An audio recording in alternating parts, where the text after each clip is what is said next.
In Isaiah 29:15, woe unto them that seek deep to hide the counsel from the Lord. Their works are in the dark, and they say, who sees us, and who knows us? You see, this house of clay believes he was not made this way, and believes the potter does not understand how he moves.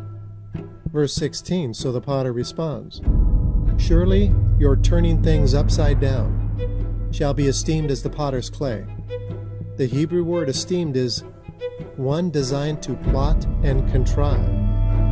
The word literally means a cunning man, as the spider that weaves the web of deceit, causing all men, in Isaiah 28:7, to err in vision and stumble in judgment, setting a decipher table in verse 8 of vomitous conditions, not a clean place to be found among them, causing all men in verse 13 that they may go and fall backward and be broken and snared and taken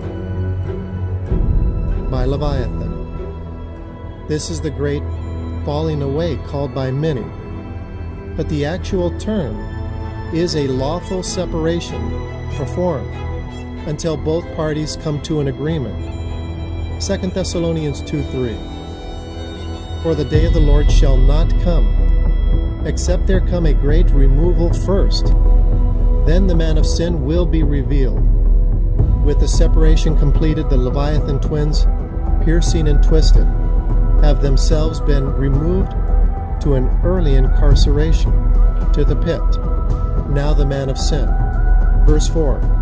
Who opposes and exalts himself above all that is called God, or that is worshipped, so that he, as God, sits in the temple of God, showing himself he is God. Now remember, this house of clay was made this way. The temple is a fabrication. It is his play. The spider lifts itself to the top of the web, designed to shine and fascinate the fly. It is the number that would be accounted in verse 6 that was completed that held this public appearance back. Verse 7, now he who led it, in Hebrew means given the ability, will let, meaning then take hold of him and remove him from earth. First stop is his place of dwelling. The dwellings are paths that do not enter the sheepfold door. They take men another way. Isaiah 59:5 and 6.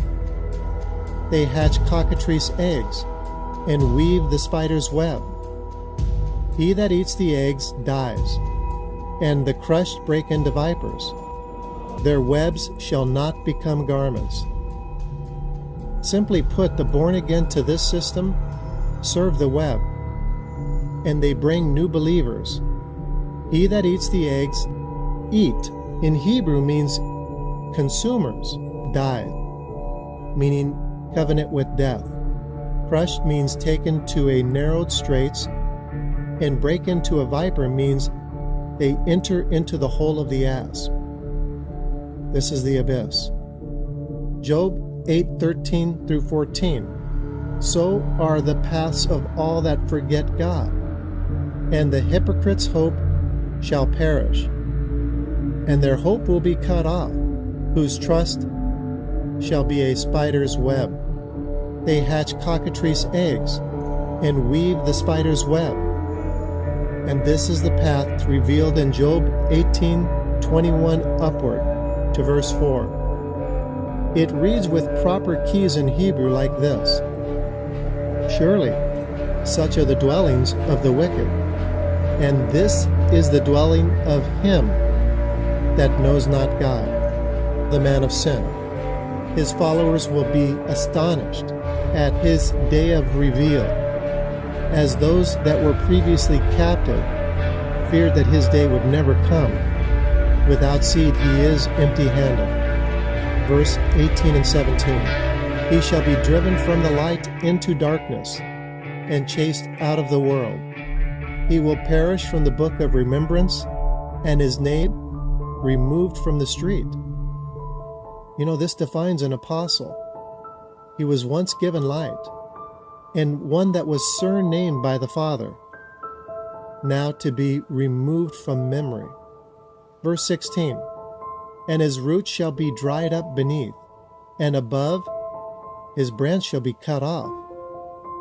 This apostle is a shepherd, separated from water, and his access from eternal life, removed from him and all that is connected to him. Continuing upward, verses 10 to 4. The snare was laid in the path, and the trap was in the walk.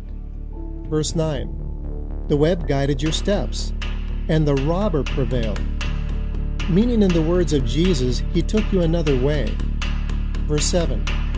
Your own counsel let you down, because your walk was restrained by borders. This describes a bed of lies.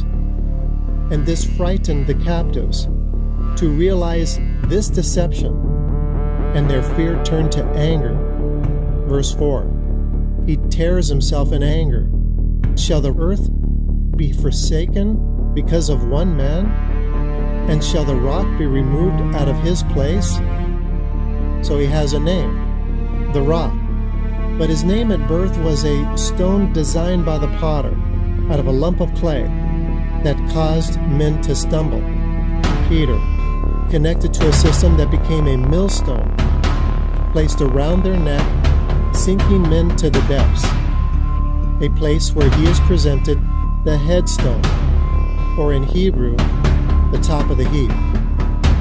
In his own words, 1 Peter 2:8, a stone of stumbling and a rock of offense is to him that stumbles at the word, being disobedient. To this is his appointment. Finally, the clay agrees with the potter. The man of sin, the son of perdition, was surnamed by the Father, Cephas, meaning the rock, that is now marked of the sword, and the long-awaited response is yes. By the behemoth, he is removed out of his place. Thank you for listening, and God bless you.